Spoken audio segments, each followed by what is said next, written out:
Welcome to சர்சு சமையல்.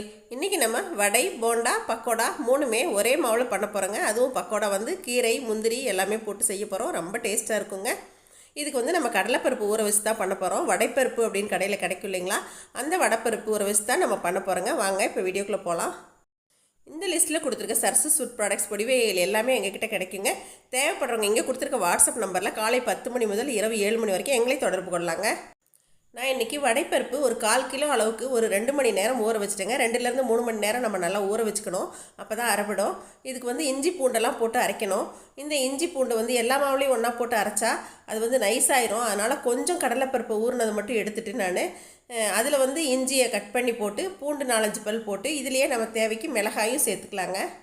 இந்த கடலைப்பருப்பு கடையில் வந்து பட்டாணி பருப்புன்னு கேட்டால் கிடைக்குங்க. இப்போ இதுலேயே நம்ம கொஞ்சம் சோம்பு சேர்த்துக்கலாங்க. 1 டீஸ்பூன் அளவுக்கு நான் சோம்பு சேர்த்துருக்கேன். இப்போ இதை வந்து நம்ம நல்லா நைஸாக அரைச்சிட்டு வந்துடலாங்க. பருப்பு ஊற வச்சதில் இருக்க ஈரப்பதமே போதுமானதுங்க. இப்போ நான் இதுலேயே உப்பும் தேவைக்கு சேர்த்துக்கிறேன். தேவைப்பட்டால் கொஞ்சமாக தண்ணி தெளித்து மட்டும் அரைங்க. இது 2 கப்பு நான் தனித்தனியாக அரைச்சிக்கிட்டேன். இப்போ ஒன்று வந்து நல்லா நைஸாக அரைச்சிக்கிட்டேன். மிளகா, பூண்டு, இஞ்சி எல்லாம் சேர்த்தது நல்லா நைஸாக அரைச்சிக்கிட்டேன். இன்னொரு கப்பில் எடுத்து வச்சதை இதை வந்து கொஞ்சம் கொரகொரப்பாக அரைச்சிக்கிட்டேன். கொரகொரப்பாக அரைச்சாதான் நம்ம வடை, பக்கோடா இதெல்லாம் போடும்போது ரொம்பவே நல்லாயிருக்கும். அதனால் நான் 2ஐயும் தனித்தனியாக அரைச்சிட்டு இப்போ இது எல்லாத்தையுமே ஒரு பவுலில் சேர்த்துறேங்க. இந்த மாதிரி ஒரு பெரிய பவுல் எடுத்துகிட்டு நல்லா இதில் சேர்த்துட்டு வெங்காயம், பச்சை மிளகாலாம் போட்டு நம்ம கலந்துக்கணும். நான் இன்றைக்கி பெரிய வெங்காயம் பொடியாக கட் பண்ணி எடுத்துருக்கேங்க. கொத்தமல்லி, கருவேப்பிலை எடுத்திருக்கேன். ஒரே ஒரு பச்சை மிளகா பொடியாக நறுக்கி எடுத்திருக்கேன். ஏன்னா நம்ம காரத்துக்கு வரமிளகா சேர்த்துருக்கோம். நீங்கள் சின்ன வெங்காயம் விருப்பப்பட்டாலும் நீங்கள் சின்ன வெங்காயம் பொடியாக நறுக்கிட்டு சேர்த்துக்கலாங்க. இதில் போடுற வெங்காயம் தான் நல்ல டேஸ்ட்டு. அதனால் வெங்காயம் கொஞ்சம் அதிகமாக சேர்த்துட்டு இந்த மாதிரி கையால் நல்லா பிசைஞ்சு விட்டுக்கணுங்க. நான் இன்றைக்கி கீரை பக்கோடா போடுறதுக்கு எங்கள் வீட்டில் இருக்க பொன்னாங்கண்ணி கீரை தான் எடுத்துக்க போகிறேங்க. இந்த பொன்னாங்கண்ணி கீரை அப்படியே நம்ம தண்டோட சேர்த்தியே கட் பண்ணி போட்டுக்கலாங்க. நான் இன்றைக்கி இதை பறிச்சுட்டு வந்துடுறேங்க.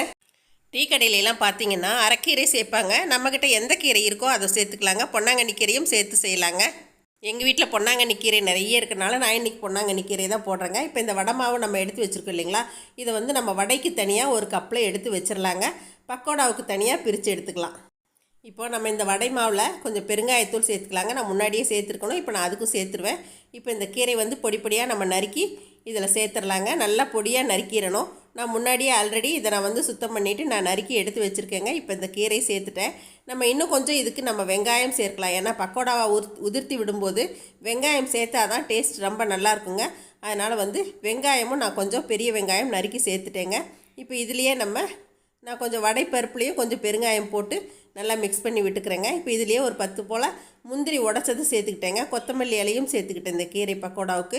இதை நல்லா பிசைஞ்சு விட்டுட்டு நம்ம கொஞ்சமாக உப்பு சேர்த்துக்கலாம். ஏன்னா கீரைக்கு மட்டும்தான் இப்போ உப்பு, முந்திய உப்பு போட்டிருக்கோம். இப்போ இதை நல்லா பிசைஞ்சிட்டு இதை தனித்தனியாக நம்ம போட்டு எடுத்துடலாங்க. இப்போ எண்ணெய் வச்சாச்சு. இப்போ பக்கோடாக்கெலாம் நான் உதிர்த்து விட ஆரம்பிச்சிட்டேங்க. இது கொஞ்சம் மேலே எழும்பி வந்ததுக்கப்புறமா நம்ம நல்லா இந்த மாதிரி பெரட்டி விட்டு போட்டு எடுத்தாச்சுன்னா நம்மளோட மொறு பக்கோடா இந்த மழை சீசனுக்கு ஏற்ற மாதிரி ரெடி ஆயிடுச்சுங்க. இந்த பருப்பில் வடை சுடும்போது வடை ரொம்ப டேஸ்ட்டாக இருக்கும். அதுலேயும் இந்த மாதிரி நீங்கள் உதுத்தி விட்டு செஞ்சு பாருங்கள், ரொம்பவே டேஸ்ட்டாக இருக்கும். கீரையெல்லாம் போட்டு செய்யும்போது நல்ல ஒரு மொறுமொறுப்பு கொடுக்குங்க. அடுத்தடுத்த செட்டையும் நான் இப்போ இந்த மாதிரி போட்டு எடுத்தாச்சுங்க. முந்திரி, கீரை, பக்கோடா இப்போ ரெடி ஆயிடுச்சுங்க. இப்போ நான் அடுத்ததாக குட்டி போண்டாவாக உருட்டி போட்டிருக்கேங்க. கையில் உருட்டும் போது நீங்கள் வந்து சாஃப்டாக உருட்டணும். ரொம்ப அப்படியே அழுத்தி பிடிச்சி உருட்டக்கூடாது. கொஞ்சம் மிதந்து வந்ததுக்கப்புறம் இந்த மாதிரி பெரட்டி விட்டு நல்லா வெந்ததுக்கப்புறம் எடுத்துடுங்க. அடுப்பை கொஞ்சம் மிதமான தீயிலே வச்சு எடுங்க. அப்போ தான் நல்லா உள்ளே வேகும். இப்போ நம்மளோட குட்டி போண்டாக்களும் இப்போ ரெடி ஆகிடுச்சுங்க. அடுத்ததாக வடைங்க. இந்த வடை சாதாரணமாக நம்ம செய்கிறது தான். எப்பயும் போல் நான் மாவை வந்து உருட்டி வச்சுட்டு அதுக்கப்புறமா தான் தட்டி போட போகிறேன். இப்போ வடைகளும் போட ஆரம்பிச்சாச்சுங்க. இப்போ நம்மளோட வடையும் அதே மாதிரி நல்லா செவந்ததுக்கப்புறம் எடுத்தாச்சுங்க. கொஞ்சம் சன்னமாக தட்டினா இந்த மாதிரி நல்லா முருகலாக வரும்.